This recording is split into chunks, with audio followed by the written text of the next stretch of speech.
अस्सलाम वालेकुम बच्चों। इस वीडियो में हम class 12 physics federal board past paper 2022 hard areas के पेपर के एमसीक्यूज सॉल्व करेंगे। और इस वीडियो में जस्ट हम ये नहीं करेंगे कि मैं आपको जो वीडियो एमसीक्यूज के आंसर्स में बता दूंगा।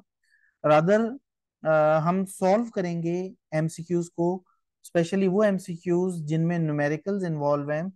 उन एमसीक्यूज को सॉल्व करके मैं आपको दिखाऊंगा और कोशिश करूंगा कि आपको तमाम के तमाम एमसीक्यूज को उनका जो कॉन्सेप्ट है वो क्लियर करूं। तो इस वीडियो को आखिर तक आप देखिएगा, इंशाल्लाह आपको फायदा होगा।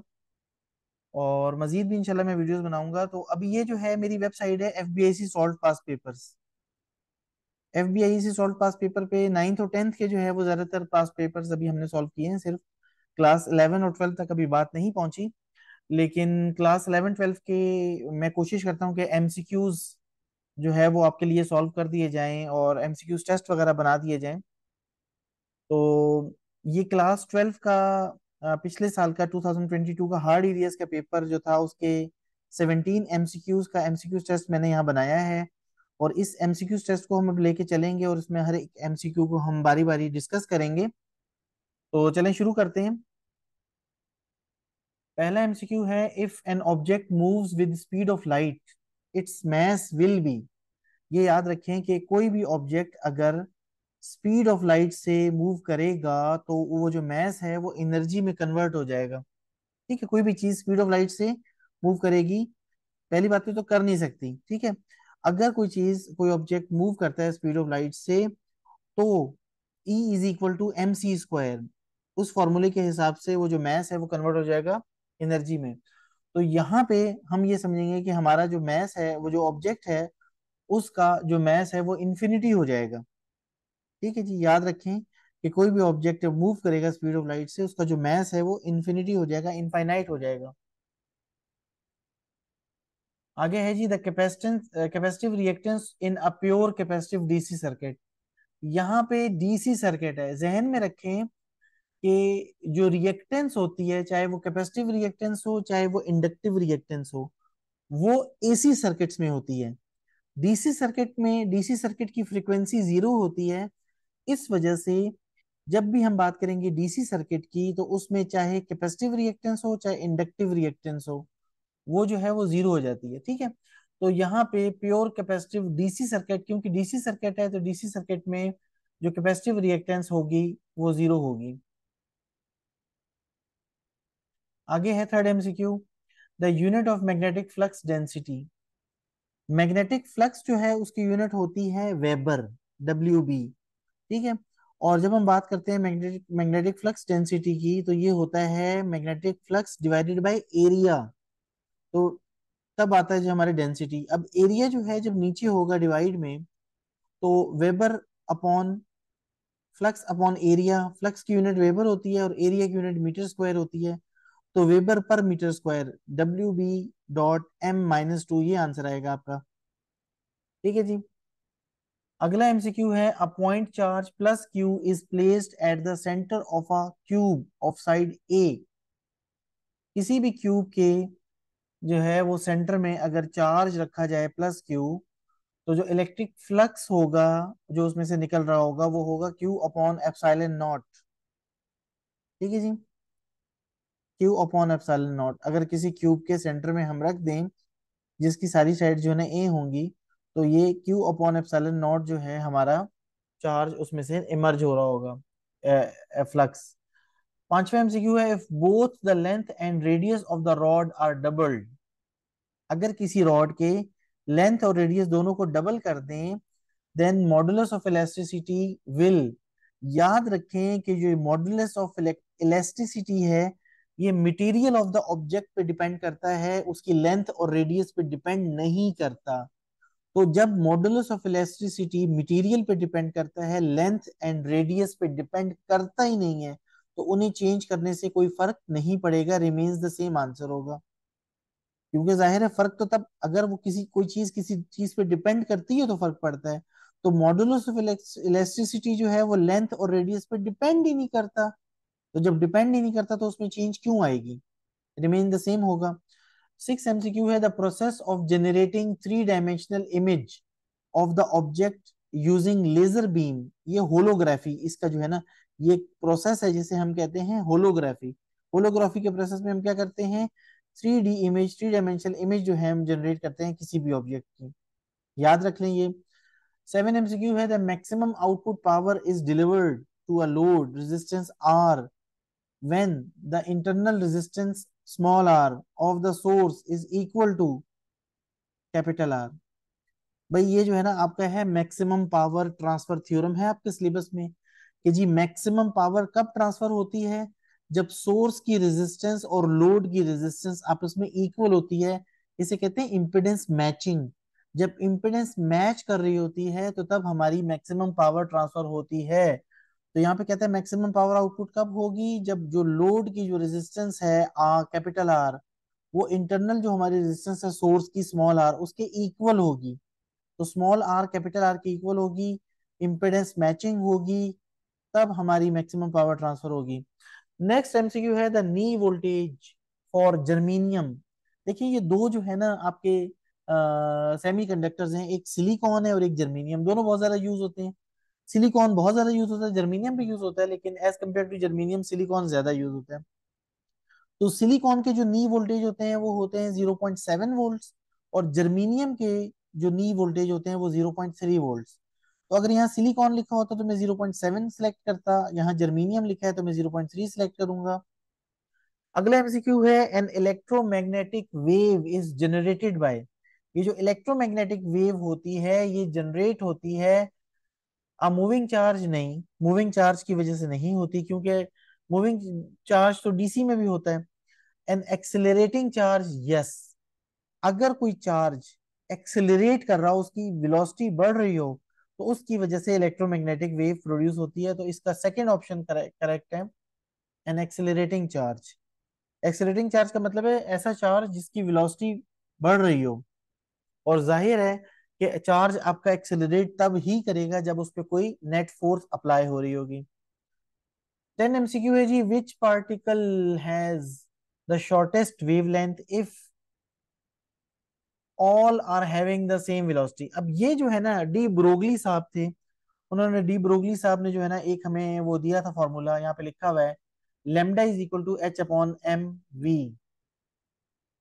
ठीक है जी, क्या फॉर्मूला दिया था, lambda is equal to H upon M V. ठीक है, अब एच जो है ये प्लैंक्स कांस्टेंट है, ये तो सबके लिए सेम है। ठीक है, वेलोसिटी भी इसने यहाँ पे इस एमसीक्यू में कह दिया if all are having the same velocity, velocity भी सेम है। इसका मतलब है ये जितनी भी चीजें लिखी हैं, alpha particle, proton, electron, neutron, यहाँ पे अब बात आ गई है मैस पे। ठीक है, यहाँ पे बात हो रही है, वो कह रहे हैं शॉर्टेस्ट वेवलेंथ। हम चाहते हैं कि हमारी ये जो वेवलेंथ है ये शॉर्टेस्ट हो। तो वेवलेंथ के शॉर्टेस्ट होने के लिए मैस को क्या होना चाहिए, ज्यादा होना चाहिए, जिसका मैस इस फॉर्मूले के हिसाब से अगर आप देखें ये लिखा हुआ है lambda is equal to H upon M we.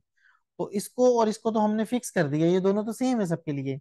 अब लेमडा डिपेंड कर रहा है एम पे, तो हम चाहते हैं कि लेमडा क्या हो, कम से कम हो। तो लेमडा को कम से कम करने के लिए ये लेमडा और एम एक दूसरे के क्या है, लेमडा और एम एक दूसरे के इनवर्सली प्रोपोर्शनल है, क्योंकि एक दूसरे के सामने नहीं लिखे हुए। यहाँ लेमडा ऊपर लिखा हुआ है और एम नीचे लिखा हुआ है। तो लेमडा और एम अगर मैं इन दोनों को कांस्टेंट रख दूं तो मैं कह सकता हूँ कि भाई लेमडा जो है ना वो एम के इनवर्सली प्रोपोर्शनल है। तो अगर मैं चाहता हूँ कि लेमडा कम से कम हो तो मुझे एम को ज्यादा से ज्यादा रखना होगा। अब यहाँ देख लेंगे जो ऑप्शन है इनमें सबसे ज्यादा मास किसका है, न्यूट्रॉन, इलेक्ट्रॉन, प्रोटॉन और अल्फा पार्टिकल। अल्फा पार्टिकल क्या होते हैं, हीलियम के न्यूक्लियस होते हैं। ठीक है, तो अल्फा पार्टिकल का मास इन सबसे ज्यादा है, तो क्योंकि अल्फा पार्टिकल्स का मास सबसे ज्यादा है इसलिए इसकी वेवलेंथ शॉर्टेस्ट होगी। ठीक है जी, फॉर्मूला मैंने आपको दिखा दिया यहाँ पे कि H is equal to lambda is equal to H upon M V. H और वी दोनों के लिए सेम है। तो अब लेमडा जो है वो टोटली डिपेंड कर रहा है मास पे। तो हम चाहते हैं कि लेमडा कम से कम हो, शॉर्टेस्ट हो, तो उसके लिए मास को क्या होना चाहिए, हाईएस्ट होना चाहिए या लार्जेस्ट होना चाहिए। तो इन सब में से किसका मास सबसे ज्यादा है, अल्फा पार्टिकल का। चलें जी अगले एमसीक्यू पे चलते हैं। In transistor the emitter current IE is 3.5 ampere and collector current IC is 2.35 ampere, what will be the base current. यार इतना आसान एमसीक्यू है, देखें क्यों आसान है। ये देखें, ये आपको जो आपका जो पेपर आएगा एमसीक्यू पेपर, उसके लास्ट में फॉर्मूलाज दिए हुए होंगे। ये फॉर्मूला दिया हुआ है, ये रहा, I E is equal to I B plus I C. ठीक है जी, मैं यहाँ पे लिख रहा हूँ formula, I E is equal to I B plus I C. ठीक है, आई ई दिया हुआ है आपको 3.5, आई बी आपको मालूम करना है, और आई सी आपको दिया हुआ है 2.35। तो अगर आपको आई बी मालूम करना है तो ये जो 2.35 है इसको दूसरी तरफ ले जाके माइनस कर दें, आपका आंसर आ जाएगा 1.15। तो आई बी की वैल्यू जो आ रही है 1.15 आ रही है। सिंपल आपका जो फॉर्मूला है, I E is equal to I B plus I C दिया हुआ है आपको। आपको क्या करना है यहाँ से, आपको पता है, ये देखिए, ये आई ई है और ये आई सी है। तो सिंपली आपने इस फॉर्मूले में वैल्यूज पुट की, आई बी मालूम करना था, ये 2.35 यहाँ प्लस में था, उसको उस तरफ ले जाए माइनस में, 3.5 में से 2.35 माइनस करें, 1.15 आपका आंसर आ रहा है। ये आपका लास्ट ऑप्शन आंसर है। हलवा तरीन क्वेश्चन था, एमसीक्यू था। 12 एमसीक्यू है, when carrying electricity on long distances step up transformers are used. भाई, आपकी जो इलेक्ट्रिसिटी बनती है एक जगह पे और दूसरी जगह पे दूर दूर जो है ना सप्लाई हो जाती है, तो जो हमारी इलेक्ट्रिसिटी की जो ट्रांसमिशन है उसमें स्टेप अप ट्रांसफार्मर जो है अगर ना होते तो हम कभी भी अपनी जो एसी वोल्टेज है उनको हम एक जगह से दूसरी जगह दूर दूर तक हम ट्रांसफर ना कर पा पहुंचा ना पाते, ट्रांसफर ना कर पाते। तो ये जो स्टेप अप ट्रांसफार्मर होते हैं, ये वोल्टेज स्टेप अप ट्रांसफार्मर कहते ही स्टेप अप इसलिए हैं कि स्टेप अप ट्रांसफार्मर वोल्टेज को इंक्रीज करते हैं। ये जो ट्रांसफार्मर का स्टेप अप या स्टेप डाउन है, ये डिपेंड करता है वोल्टेज पे। जो ट्रांसफार्मर वोल्टेज को इंक्रीज करते हैं उन्हें कहते हैं स्टेप अप, और जो वोल्टेज को डिक्रीज करते हैं उन्हें कहते हैं स्टेप डाउन। तो स्टेप अप ट्रांसफार्मर क्या करते हैं, इंक्रीज वोल्टेज। ठीक है, इंक्रीज वोल्टेज। और जब वो वोल्टेज को इंक्रीज करते हैं तो जितना वो वोल्टेज को इंक्रीज करते हैं उतना ही करंट को डिक्रीज करते हैं या रिड्यूस करते हैं। स्टेप अप ट्रांसफार्मर, क्योंकि पावर जो है वो पावर को वो कम ज्यादा नहीं कर सकते, पावर को सेम रखते हैं। पावर को ट्रांसफार्मर आपका जो है वो पावर को कम ज्यादा नहीं कर सकता, कम तो कर सकता है लॉसेस की वजह से, लेकिन ज्यादा नहीं कर सकता। तो स्टेप अप ट्रांसफार्मर में जब स्टेप अप ट्रांसफार्मर करंट को वोल्टेज को इंक्रीज करता है, तो अगर वोल्टेज को उसने 10 टाइम्स इंक्रीज किया है तो करंट को 10 टाइम्स डिक्रीज कर देता है। जितना वो वोल्टेज को इंक्रीज करेगा बिल्कुल उतना ही वो करंट को डिक्रीज कर देगा। ठीक है, तो इंक्रीज वोल्टेज, डिक्रीज या रिड्यूस करंट, ये आपका ऑप्शन सही है। स्टेप अप ट्रांसफार्मर वोल्टेज को इंक्रीज करते हैं और करंट को डिक्रीज करते हैं या रिड्यूस करते हैं, और स्टेप डाउन क्या करते हैं, इसका रिवर्स करते हैं। Mass equivalent to 931 mega electron volt energy. अब ये हमारी जो एनर्जी है इसे हमने मैस, इसका इक्विवेलेंट मालूम करना है। तो एनर्जी का इक्विवेलेंट मैस हम कैसे मालूम कर सकते हैं, एनर्जी का इक्विवेलेंट मैस मालूम करने के लिए हम क्या करेंगे, साइड पे देखें, हमारे पास फॉर्मूला है E is equal to M C square. ठीक है जी, अब हमारे पास एनर्जी कितनी दी हुई है, 931 मेगा इलेक्ट्रॉन वोल्ट। एम जो है हमें मालूम करना है, और सी जो होता है वो होता है 3 × 10⁸ और यहाँ पे होल स्क्वायर है। अब हमें ये मेगा इलेक्ट्रॉन वोल्ट में नहीं चाहिए, ये हमें जूल में चाहिए। तो यहाँ आपके उसने पेपर में दिया हुआ है कि 1 इलेक्ट्रॉन वोल्ट है 1.602 × 10⁻⁻19 जूल। ठीक है जी, तो अब अगर मुझे ये मेगा इलेक्ट्रॉन वोल्ट में करनी है तो 931 इंटू, मेगा का मतलब क्या होता है, मेगा का मतलब होता है 10⁶, और इलेक्ट्रॉन वोल्ट किसके इक्वल है, 1.602 × 10⁻⁻19। यहाँ पे आ गया एम, और इसके साथ जनाब जो है ना मल्टीप्लाई में आ गया 9 मल्टीप्लाई बाय 10⁸ 8 टू जर, ये जब स्क्वायर, जब ब्रैकेट खुलेगी स्क्वायर लेंगे तो 8 का स्क्वायर 16 आता है। तो जनाब आली अगर मुझे एम मालूम करना है तो मैं जो राइट साइड पे जितनी चीजें इनको सॉल्व करता हूँ, 931 को 1.6 से मल्टीप्लाई करता हूँ, 931 मल्टीप्लाई बाय 1.602, तो ये आ गया जनाब जो है ना 1491.46, ये ना भी लिखें 0.46 तो चलेगा, मल्टीप्लाई बाय 10 की पावर, ये 6 पावर थी, ये -19 थी, 19 में से 6 निकालें, -13 पावर आ जाएगी, और ये जो 9 × 10⁻16 है इसको इधर डिवाइड में ले जाएं। अब जब मैं यहाँ पे सॉल्व करूंगा तो ये 1400 समथिंग जो है, इसको जब मैं डिवाइड करूंगा 9 से, तो ये आ जाएगा जी 166 into 10 raise to the power, ये आ जाएगा जी -29। ठीक है। अब अगर मैं इसे साइंटिफिक नोटेशन में करना चाहूँ, साइंटिफिक नोटेशन में करने के लिए मुझे पॉइंट यहाँ लेकर आना है। तो जब मैं इसे पॉइंट को 1.66 लिखूंगा तो 10 की पावर जो है वो -19 की जगह -29 की जगह -27 हो जाएगी। तो हमारा जो आंसर आ रहा है इस न्यूमेरिकल का, सॉरी यहाँ पे मैं जो है ना कर रहा था वो डिसअपियर हो गया था। तो ये E is equal to M C square में हमने क्या किया, E की जगह 931 मेगा इलेक्ट्रॉन वोल्ट रखा, M वैसे के वैसा, C की जगह C की वैल्यू रखी, उसका स्क्वायर लिया।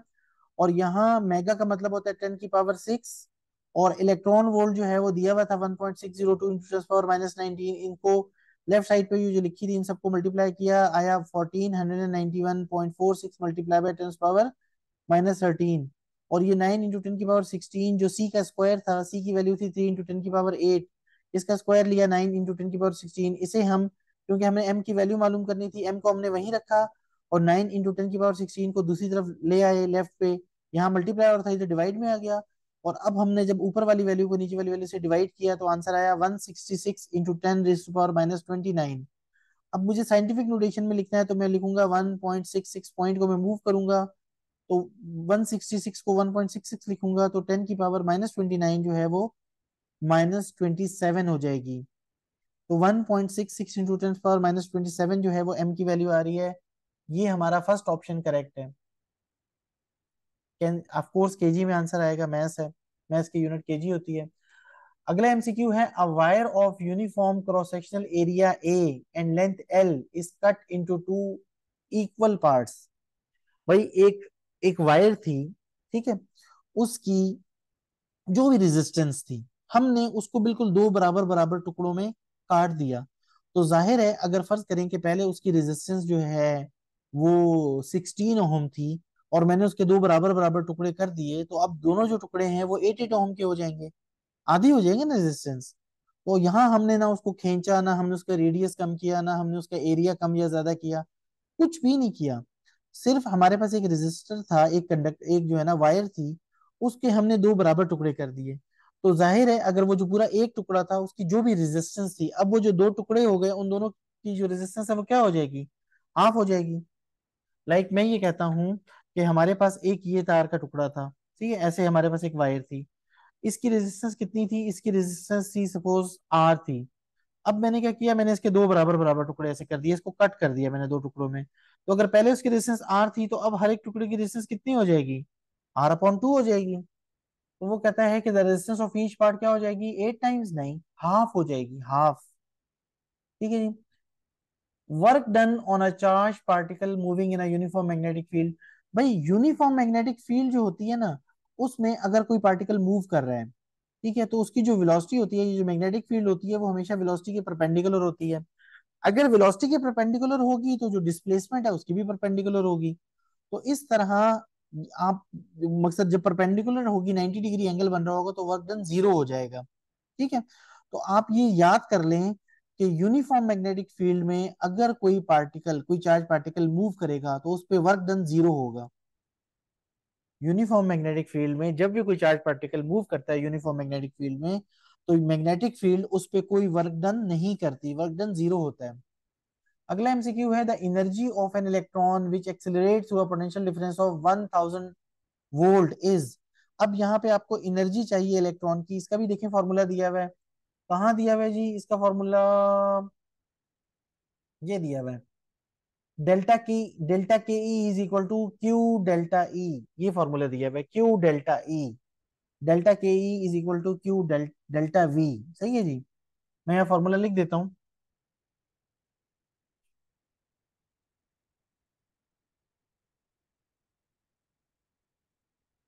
Delta K E is equal to Q delta we.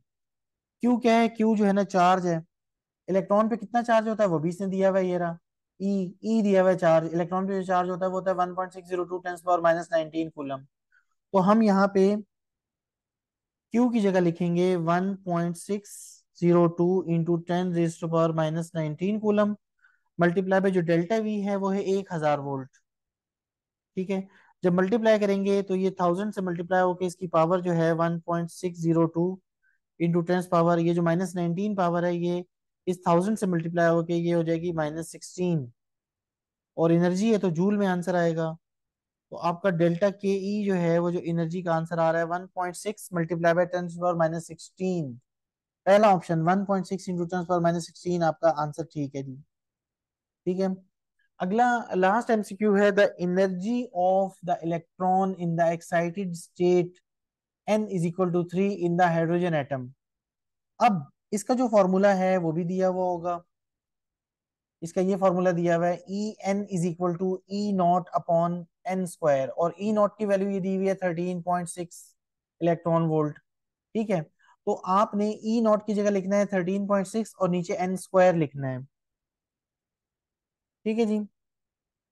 तो हमारे पास जो आंसर होगा, उसने क्या कहा, उसने कहा जो E0 है -E EN, सॉरी, EN जो है वो E0/n² है।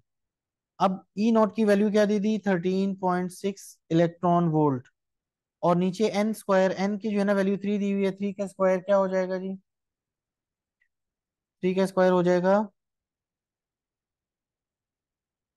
9। अब जब 13.6 को 9 से डिवाइड करेंगे तो आंसर आना चाहिए 1.51 इलेक्ट्रॉन वोल्ट।